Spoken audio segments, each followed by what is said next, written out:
Hello बच्चों, मैं हूं आपकी केमिस्ट्री टीचर शिवांगी आनंद और स्वागत है आप सबका ऑर्गेनिक मेड इजी सीरीज के पार्ट 8 में। जैसे कि मैंने आपको वादा किया था कि अगली वीडियो में हम बात करेंगे अल्काइंस के नोमेनक्लेचर की। So here we are. So without much delay, let's start our today's topic. So students, alkynes का nomenclature करने से पहले हम इनका general formula समझते हैं. So general formula of alkyne is CnH2n-2. इसका मतलब है कि अगर हमें कोई भी alkyne का member ढूंढना होगा तो हम n की वैल्यू पुट करते जाएंगे और हमें पूरा फॉर्मूला मिल जाएगा, जैसे कि हमने अल्कीन्स में पढ़ा था। सिमिलरली ट्रिपल बॉन्ड होने के लिए, क्योंकि अल्काइंस का मतलब ही यही है कि ट्रिपल बॉन्ड होना, मिनिमम एक ट्रिपल बॉन्ड होगा ही होगा। ट्रिपल बॉन्ड्स के लिए 2 कार्बन्स तो एटलीस्ट हमको चाहिए ही चाहिए। इनका n स्टार्ट होता है from 2, right? So we will put n2 and we will get the first member of alkyne family. 2 into 2 minus 2, so it becomes C2H4 minus 2, यानी कि फाइनल बन गया C2H2। क्लियर? इसका स्ट्रक्चर होगा कुछ इस तरह से, C ट्रिपल बॉन्ड C, एक H और एक H। Students, you have to remember this thing by heart कि एक कार्बन के साथ टोटल 4 बॉन्ड्स बनते हैं। 3 बॉन्ड्स तो इसने ट्रिपल बॉन्ड में ही बना लिए, एक जो रिमेनिंग बॉन्ड था वो उसने हाइड्रोजन के साथ लगा के अटैच कर लिया। क्लियर? सिमिलरली हम अब ये है फर्स्ट मेंबर अल्काइन का। इसी तरह से हम कोई भी मेंबर ढूंढ सकते हैं n की वैल्यू पुट करके। सपोज हमें n की वैल्यू हमने 6 पुट कर दी, so what would be it? So here we will put n equals to 6, तो ये बन जाएगा, yes, 6 2s are 12, 12 minus 2 it is 10, so C6H10 ये बन जाएगा हमारा n is equals to 6 वाला मेंबर। स्टूडेंट्स, अल्काइन मॉलिक्यूल कुछ इस तरह से दिखाई देता है।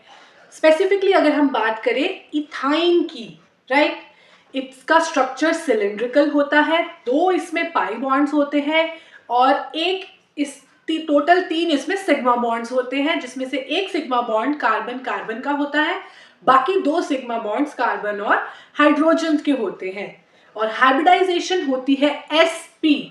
तो sp की वजह से इसका स्ट्रक्चर होता है लीनियर और सिलिंड्रिकल। स्टूडेंट्स, आइए चलते हैं एक एग्जाम्पल के साथ नोमेनक्लेचर को अंडरस्टैंड करते हैं। आपके सामने मैंने यहाँ पे 1 2 3 4 कार्बन ड्रॉ किए हैं और फर्स्ट कार्बन और सेकेंड कार्बन में ट्रिपल बॉन्ड बनाया है और बाकी सारे कार्बन के साथ हमने रिमेनिंग बॉन्ड्स हमने हाइड्रोजन के साथ अटैच कर दिए हैं, जैसा कि हम हर स्ट्रक्चर में करते हैं। क्लियर? अब इस पर्टिकुलर स्ट्रक्चर में और कुछ भी नहीं है मेरे पास, यानी कि ना मेरे पास कोई सब्स्टिट्यूएंट है और ना ही मेरे पास कोई फंक्शनल ग्रुप है। फंक्शनल ग्रुप होने के लिए कोई हेटेरो एटम होना चाहिए, वो कुछ भी नहीं है हमारे पास। यहाँ पे सिंपल बेसिक स्ट्रक्चर से हम स्टार्ट कर रहे हैं सीखना, ठीक है? सबसे पहले तो जैसा हम हर बार करते हैं, लॉन्गेस्ट चेन को सर्च करना है और लॉन्गेस्ट चेन है 1 2 3 4, 4 कार्बन की। 4 कार्बन के लिए वर्ड रूट क्या होता है? सोचो। Yes, you guessed it right, 4 carbon के लिए वर्ड रूट होता है ब्यूट।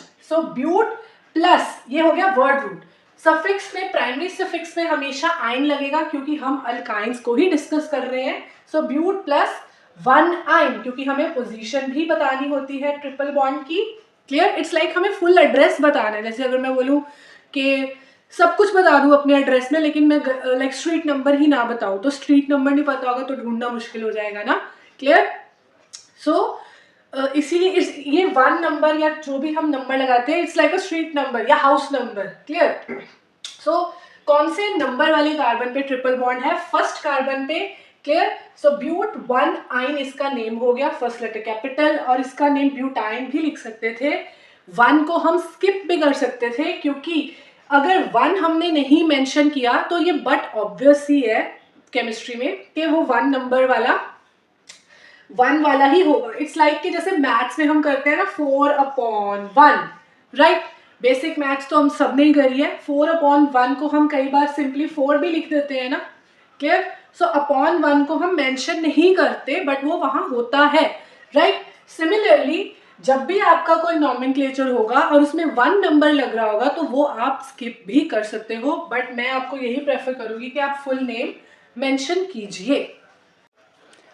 सो स्टूडेंट्स, बढ़ते हैं अपनी नेक्स्ट एग्जाम्पल के ऊपर। सो हियर मैंने 4 कार्बन की चेन का एक स्ट्रक्चर ड्रॉ किया है जिसमें सेकेंड कार्बन के ऊपर मिथाइल सब्स्टिट्यूएंट प्रेजेंट है। Remember students, one hydrogen less हो जाने पे आइल वर्ड लग जाता है, राइट? CH4 मीथेन होता है और अगर एक H को हटा के इस पूरे चीज को अगर हम रिंग में ऐड करते हैं या चेन में ऐड करते हैं ब्रांचिंग करने के लिए, तो इसका नेम मीथेन से हटके मिथाइल लग जाता है, क्लियर? और ये सब्स्टिट्यूएंट के अंडर आता है। सो लॉन्गेस्ट चेन हमारी 4 कार्बन की है तो ब्यूट वर्ड आ गया, क्लियर? 4 कार्बन के लिए ब्यूट वर्ड है। और आइन हमारा यानी प्राइमरी सफिक्स आइन, ब्यूटाइन करेंगे इसको हम क्योंकि ट्रिपल बॉन्ड है। और थर्ड और फोर्थ कार्बन में 3-4 कार्बन में ट्रिपल बॉन्ड है जिसमें से 3 नंबर हम आइन को देंगे। अब आइन का ई हमने ड्रॉप किया है क्योंकि फंक्शनल ग्रुप हमारा है OL, ओल, अल्कोहल, राइट? सो अल्कोहल 2 वॉवल्स आपको बोला था एक साथ नहीं आएंगे तो इसका ई ड्रॉप हो जाएगा। सो और फंक्शनल ग्रुप को हमने मिनिमम नंबर देना है क्योंकि हाईएस्ट प्रायोरिटी हमारी फंक्शनल ग्रुप की ही होती है, even though triple bond is there. अगर ये OH यहाँ नहीं प्रेजेंट होता फिर हम यहीं से नंबरिंग शुरू करते, फिर इसका नाम 3 मिथाइल ब्यूट 1 आइन ही होता, ब्यूटाइन होता। बट क्योंकि फंक्शनल ग्रुप आ गया अब इसने सारी गेम चेंज कर दी। फंक्शनल ग्रुप सबका लाइक बाप है, राइट? सो उसकी प्रायोरिटी सबसे हाई है, क्लियर? सो इसी को फर्स्ट नंबर मिलेगा। सो फर्स्ट पे ओल, 3 पे आइन और 2 पे मिथाइल। सो इसका नेम हो गया, प्रीफिक्स हो गया हमारा सब्स्टिट्यूएंट 2 मिथाइल, वर्ड रूट हो गया ब्यूट, प्राइमरी सफिक्स हो गया 3 आइन और सेकेंडरी सफिक्स हो गया 1 ओल। सो फाइनल नेम क्या बना? 2 मिथाइल ब्यूट 3 आइन 1 ओल। Yes students, so I hope आपको ट्रिपल बॉन्ड यानी अल्काइंस के नॉमेनक्लेचर क्लियर हो गया होगा। If you have any query you can put in the comment section. In our next video we are going to talk about different functional groups जिसमें हर functional group का एक एक हम एग्जाम्पल लेंगे और उन functional group के बारे में nomenclature study करेंगे। Clear students? So till then, bye bye, see you, take care, think healthy and eat healthy.